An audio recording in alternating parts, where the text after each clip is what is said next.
Iya loh teman-teman, ketemu lagi ya. Kali ini kita akan membahas error yang ada di Microsoft Excel ya. Nah, sebenarnya eee, error ini terjadi karena ada variabel yang kosong gitu ya. Bukan error yang sebenarnya, padahal rumusnya sudah jalan nih, rumusnya jalan, tapi tampilannya aja seperti ini gitu ya. Kalau misalkan tampilan seperti ini, terus kita kasih ke orang gitu ya, pasti nanti dibilang, "Ini masih error nih, rumus Excel-nya tolong diperbaiki," gitu. Nah, padahal bukan karena error, kesalahan dari rumus gitu ya. Bisa jadi kalau misalkan, eee, tandanya seperti ini ya, error-nya seperti ini, itu karena kosong aja dari selnya gitu ya. Dari sel yang diisinya ini ya, yang harusnya ada isi, tapi jadi kosong gitu.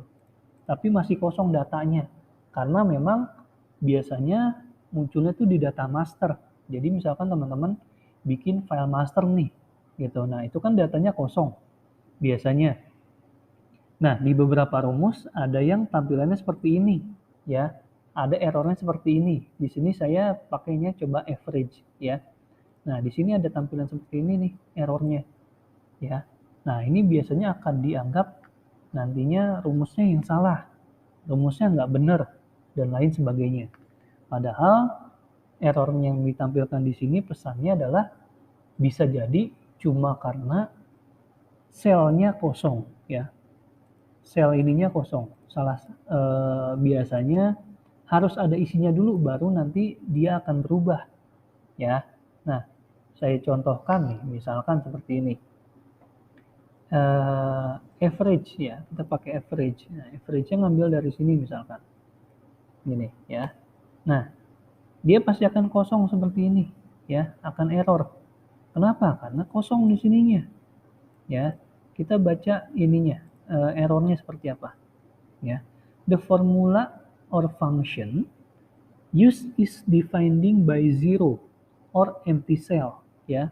Jadi kosong atau selnya masih kosong atau ya emang kosong ya. Jadi kosong gitu. Ininya kosong. Nah, kalau misalkan kita isi di sini, ini hasilnya adalah benar ya. Hasilnya benar nggak error tuh. Nggak error ya. Ini. Nah, gimana cara ngatasinnya?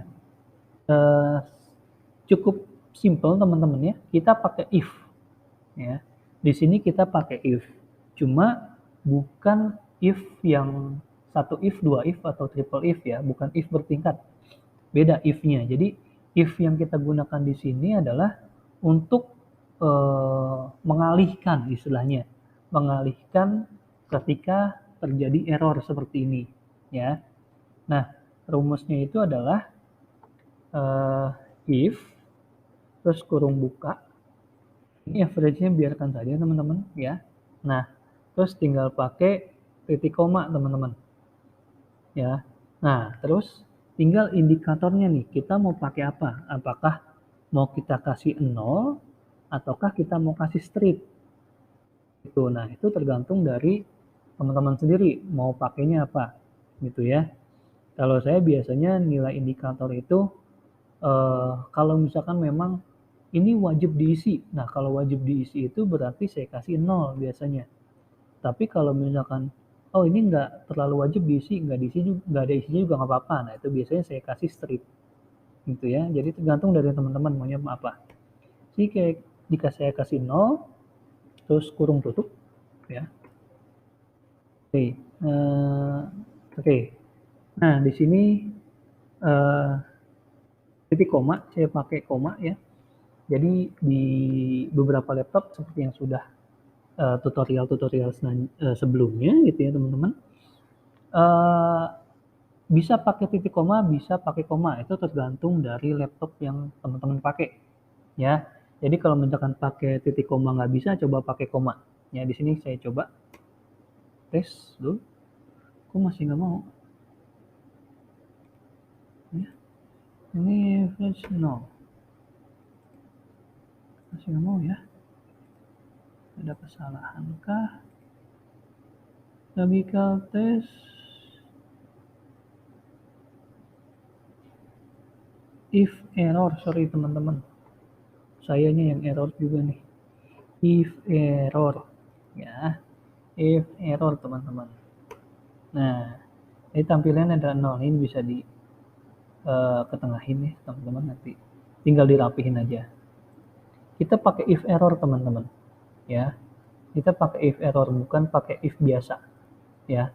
Sorry, kita pakai if error ya. Jadi kebacanya adalah jika salah ya, atau jika error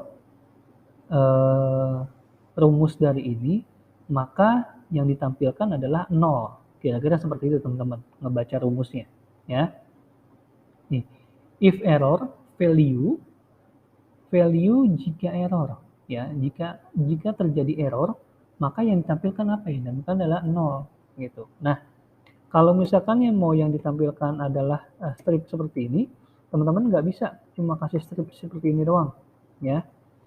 Teman-teman harus kasih tanda kutip 2, double kutip ya, double kutip seperti ini. Ini jadi hasilnya adalah dia strip ya, atau bisa juga dikasih dengan angka seperti ini, atau dikasih tulisan harus di input. Nah, kan tulisan seperti ini. Jadi nanti ketika di input di sininya 90 misalkan. Nah, ini 90 di sininya teman-teman. Ya, 100. Nah, average-nya adalah 95. Tapi kalau kosong berarti harus di input tulisannya. Jadi tergantung di sininya nanti teman-teman maunya apa gitu ya. Kalau misalkan angka gitu ya, kalau angka itu nggak perlu pakai kutip ya, cukup angka aja, 1 misalkan, 1. Oke. Nah, kalau misalkan harusnya sih defaultnya 0 ya teman-teman ya, kalau misalkan memang nilainya kosong. Tuh. Ya, itu aja video tutorial untuk mengatasi error PagerDiff 0 ini ya, PagerDiff/0. Semoga bisa membantu teman-teman yang mungkin masih bingung gimana cara mengatasi kalau ada error di if. Oke teman-teman, untuk tutorial lainnya silahkan dituliskan di kolom komentar bagaimana nanti bisa kita sharing lagi. Oke, terima kasih teman-teman, sampai jumpa di video tutorial selanjutnya.